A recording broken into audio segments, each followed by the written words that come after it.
Au nom du Père, du Fils et du Saint-Esprit. Amen. Mes très chères sœurs, mes très chers frères et sœurs qui nous regardez, je dirais que nous continuons dans les combattants face aux hérésies.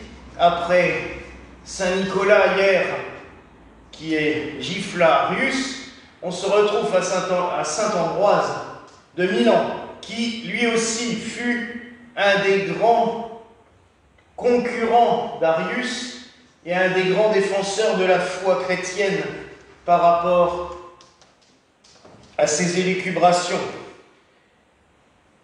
Pourtant, Ambroise n'était pas du tout voué à cette vocation-là, et encore une fois, le Seigneur nous montre que par des biais très différents, il est toujours capable de se trouver des hommes de choix, des personnalités fortes pour accomplir la mission. Ambroise serait né, ça c'est noté, mais on ne sait pas exactement dans quelle ville, d'un prêteur du pouvoir impérial en Gaule. Donc, c'est sans aucun doute un de nos compatriotes à l'origine. Il a fait une carrière militaire, puis très vite il s'est orienté vers le droit, il est devenu un avocat réputé, et on le voit travailler à la cour impériale de Trèves, donc à 2 heures d'ici, où il se fait un nom. Et très vite, l'empereur lui donne des missions assez importantes. Je vous rappelle, nous sommes au IVe siècle. Lui donne des missions assez importantes, lui confie de nombreuses charges. Entre autres, il est envoyé à Milan afin de pacifier la ville. Car en effet, l'évêque Auxence, qui était un arien justement, défenseur d'Arius, venait de mourir et les deux parties, la foi chrétienne contre l'hérésie, se battaient pour savoir qui allait prendre le diocèse. D'autant plus que l'empereur, qui avait fait de Milan une de ses grandes capitales, avait tendance lui-même à sombrer joyeusement dans l'arianisme. Mais il ne voulait pas prendre de décision lui-même et il a donc envoyé comme médiateur, comme diplomate, Ambroise. Ambroise arrive à Milan, il écoute les uns et les autres, puis il leur tint un discours qui, d'après les écrits de l'époque, bouleversa l'ensemble de l'assistance et les deux parties furent totalement retournées. Je précise qu'Ambroise était encore païen. Il n'était pas baptisé, mais il s'est exprimé avec une telle éloquence, avec une telle foi, qu'il a réussi à mettre d'accord les deux parties. À tel point que les deux parties se réunissent et décident d'élire Ambroise comme évêque, un païen. Donc, on s'empresse de le baptiser rapidement. Son baptême aurait été célébré un 30 novembre. L'église de Milan célèbre toujours la fête du baptême aussi, le 30 novembre. Et alors, dans un effet hyper rapide, maintenant je deviendrais fou, moi, si je voyais des délais comme ça, mais bon, à l'époque, il y avait le feu de l'Esprit Saint quand même qui travaillait beaucoup plus dans les églises. Il a été baptisé le 30 novembre et il a été consacré évêque le 7 décembre, en ayant reçu tous les ordres entre-temps. C'est une promotion ultra rapide. Mais nous verrons que la grâce de l'Esprit Saint a bien travaillé. D'ailleurs, vous remarquerez quand même que c'est très rare que l'on célèbre la fête de la consécration épiscopale d'un saint plutôt que sa mort. Généralement, c'est vrai que c'est la date de sa mort qu'on retient. Ambroise, sa consécration épiscopale a été tellement exceptionnelle et assez, miraculeuse, que la fête qu'on a retenue, c'est sa consécration épiscopale. Il n'y a qu'un seul autre saint dont on célèbre la consécration épiscopale, c'est Saint Martin de Tours. Donc on célèbre la consécration, on la célèbre le 4 juillet. On verra que l'Esprit Saint a énormément travaillé par saint Ambroise, parce qu'il a pacifié l'Église de Milan, même s'il a encore dû lutter à de nombreuses reprises face aux Ariens, et notamment au moment où l'empereur va totalement défendre l'arianisme. À l'époque, il n'y a qu'une seule église chrétienne à Milan, qui deviendra la basilique Saint-Ambroise, qui existe toujours dans la ville de Milan. Cette église, à un moment donné, on veut virer Ambroise de son poste, de son église, chasser les fidèles catholiques, c'est-à-dire ceux qui confessent que Jésus-Christ est vrai Dieu et vrai homme. L'empereur veut les jeter dehors pour y mettre les Ariens à la place. Le plus virulent défenseur des Ariens à cette époque, orateur impérial, s'appelait Augustin. Alors Augustin avait déjà mené une vie chaotique, ayant une maîtresse, ayant fait un enfant à sa maîtresse, ne l'épousant pas parce qu'elle était esclave, ayant passé par à peu près toutes les traditions païennes et toutes les hérésies possibles. Il avait été montaniste, il était devenu arien, il se cherchait. Et c'était une grande catastrophe parce qu'il se cherchait tellement qu'il ne trouvait rien. Et au contraire, plus il cherchait, plus il se perdait. Heureusement qu'il avait les prières et les larmes de sa maman, Sainte Monique, qui priait ardemment pour lui, parce que Sainte Monique était devenue, lorsqu'ils se sont installés à Milan, était devenue une disciple de Saint Ambroise, et elle a prié avec une telle ferveur pour la conversion de son fils.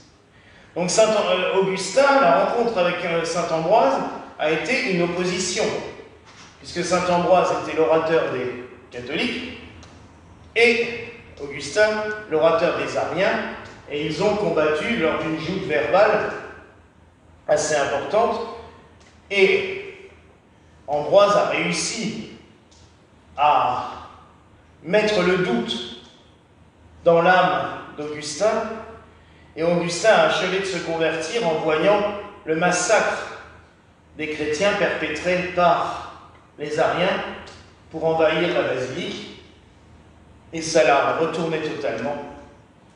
Et il s'est converti, et il a été baptisé par saint Ambroise. Et saint Augustin est donc le plus grand disciple de saint Ambroise connu. Donc saint Ambroise a déjà ceci à son actif. Ce fut un évêque aussi d'une charité extrême. On a des traces d'œuvres sociales et caritatives qu'il a fait sur la ville. Je rappelle aussi que l'évêque à l'époque avait quasiment un pouvoir de gouverneur, de maire de la ville. C'était lui qui gérait tout. Il n'était pas cantonné dans sa cathédrale, il s'occupait vraiment de toutes sortes de choses. Ambroise est aussi considéré comme un grand liturge, pour deux raisons. Premièrement, on lui attribue des hymnes qui sont toujours chantés dans les églises. Il a composé des hymnes. Le plus connu des hymnes composés par Ambroise de Milan, c'est le Te Deum. À toi Dieu notre louange, qui a donné en Alsace le gros surcote, puisque les Alsaciens préfèrent, comme les Allemands préfèrent le chanter en allemand, gros surcote, mais c'est lui qui a composé cette magnifique hymne de louange à la gloire de Dieu, et qui est toujours récité par l'ensemble du clergé à la fin des laudes du dimanche matin, puisque c'est un chant d'action de grâce, et que l'on chante encore solennellement lors de très grandes fêtes. Et dans les pays qui sont plus monarchiques, on le chante généralement aussi le jour de la fête nationale. Il y a une grande célébration dans les cathédrales qu'on appelle justement des Te Deum. Donc c'est saint Ambroise qui a composé cet hymne.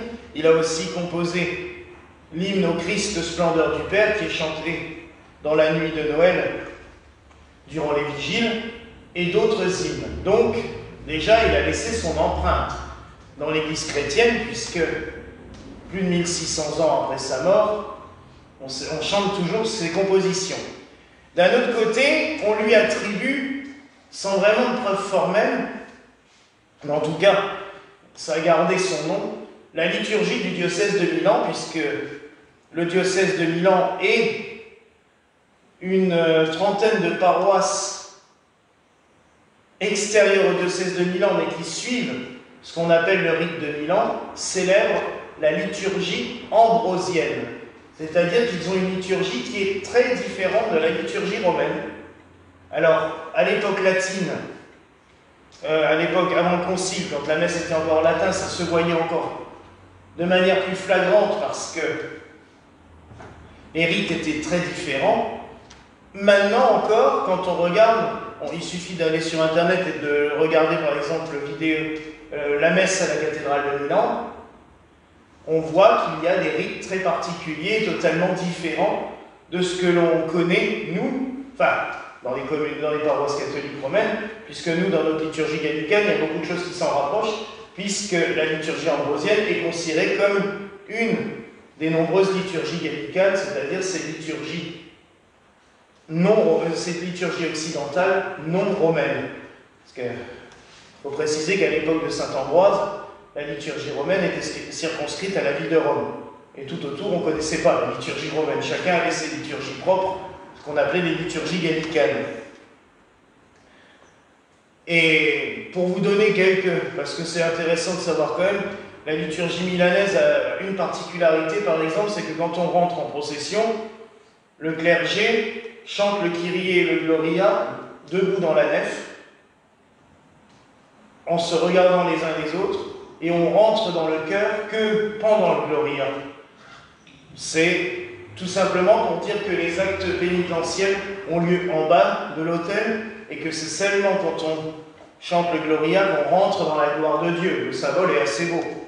Ils ont aussi une façon d'encenser très particulière puisque c'est des encensoirs en forme de coupe, il n'y a pas de couvercle, et qu'il faut être très agile et très doué, parce que quand je vois comment ils encensent, puisqu'en fait le prêtre et ceux qui encensent font des tours sur eux-mêmes avec l'encensoir. Donc ça fume énormément, mais c'est toute une symbolique. Et en fait, c'est pas de l'originalité, c'est tout simplement qu'ils ont gardé les premiers rites d'encensement qui, avec le temps, ont été perdus dans les liturgies, et eux, ils l'ont conservé. Il y a aussi de nombreux rites tout au long de l'année pour célébrer les saints. Ils ont aussi l'Avent à 6 dimanches, puisqu'ils ont le carême de la Saint-Martin. Voilà, il y a plusieurs particularités, et on attribue tout cela à saint Ambroise. Donc c'est comme la liturgie de saint Chrysostome, c'est certainement pas saint Ambroise qui a écrit tout ça, mais dans cette liturgie, il y a sans aucun doute beaucoup de souvenirs, beaucoup de rituels qui ont été soit écrits par lui, soit tout du moins célébrés par lui. Donc c'est un moyen de se rapprocher de leur saint patron. Et il est le saint patron du diocèse de Milan. Sa basilique est un endroit assez exceptionnel, pas aussi gigantesque que la cathédrale de Milan, mais la basilique vaut déjà le détour, c'est un endroit assez formidable. Et saint Ambroise est un des grands docteurs de l'Église aussi, avec saint Jérôme, avec saint Grégoire. Donc c'est des saints, c'est un saint dont on peut vraiment avoir un grand honneur à célébrer. Donc en ce soir, vous avez aussi remarqué que les textes nous parlent beaucoup du bon pasteur. Prions ce soir tout particulièrement pour tous les prêtres, les évêques, afin qu'ils soient protégés par le Seigneur, qu'ils soient guidés par l'Esprit Saint, mais qu'on fasse naître aussi des vocations un peu partout, comme saint Ambroise. Sa vocation a été un petit peu provoquée, on va dire, par la foule et par le Seigneur, que le Seigneur fasse jaillir de nombreuses vocations dans le cœur des fidèles. Et enfin, tout simplement aussi, gardons ce message que la parole de Dieu s'adresse à tout le monde, pas à une seule catégorie de fidèles. La preuve, il a fait d'un païen un de ses plus grands défenseurs, que le Seigneur parle au cœur de tous les hommes et femmes du monde, qu'ils soient chrétiens ou d'autres religions, qu'il les éclaire et qu'il les illumine. Enfin, juste avant de terminer, je vous demanderai aussi ce soir que nous prions tout particulièrement pour nos frères de la communauté juive, puisqu'ils commencent aujourd'hui les fêtes de Hanouka. Ils allument à l'heure même, ils allument la première lumière. Il y a un allumage solennel qui se fait au parc des Comtades, mais dans le monde entier, Hanouka commence ce soir. Donc prions pour que cette lumière se diffuse. C'est les mêmes symboles que la fête chrétienne, que les fêtes chrétiennes, hein, puisque c'est la lumière qui grandit, qui se multiplie de plus en plus. Donc prions pour que cette lumière divine se multiplie de plus en plus, et prions aussi pour que le Seigneur puisse leur apporter la paix en ces temps de trouble et en ces temps de guerre. Voilà la grâce que je nous souhaite en ce soir au nom du Père, du Fils et du Saint-Esprit.